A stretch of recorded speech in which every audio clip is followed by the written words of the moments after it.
Alright, so welcome to the video for section 8.4. We're looking over graphing parametric equations. So once again, be careful what mode you're in on your calculator.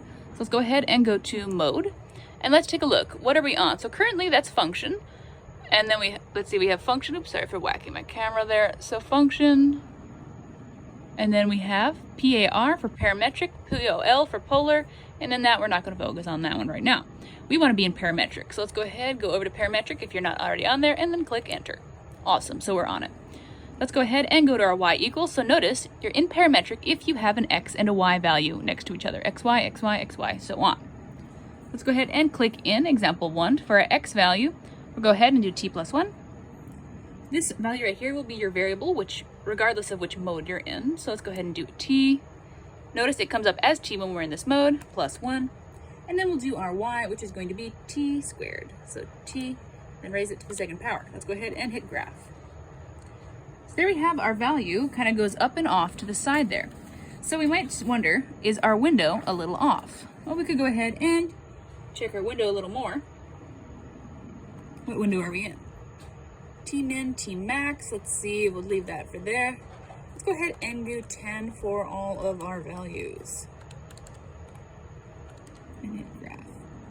And there we go, that seems to be it. It's just going up, it's the top half of our parabola. Okay, so let's go ahead and check example 2. We'll go ahead, clear this out. Example 2, we have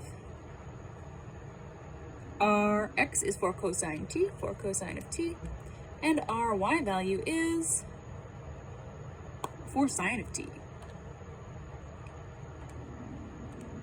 Go ahead and click graph. Ooh, and there we go. We have that weird, the circle just continues on, slowly getting kind of thicker and thicker, but there we have our circle. Alrighty, let's go ahead and check example 2. Go ahead, y equals, oh, it's still graphing because I made the t values to go from 0 to 1,000. That might have been a bit of a mistake there. Let's go ahead, see if it's done. Nope, it's not. Go ahead and shut my calculator off real quick. I made the t values a little large there. Let's go ahead and clear this out.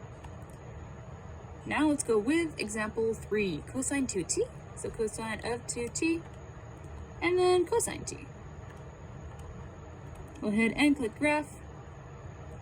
It's really small down there, so I'm gonna go ahead and zoom in on my window so I can get a better view on what that is. And it looks like it's still graphing because I forgot to change my y value. Go ahead and shut my calculator off real quick. Go to our y, let me go to my window, make that max value to 10. That's why I kept graphing, I made it too big. Then we'll go to our y values again. Let's go ahead, ooh, I wanted to change my window the last time. Let's go from -5 to 5, and then -5 to 5. See if we can get a better view of our graph. Ooh, and there we have it in there. Still looks a little odd.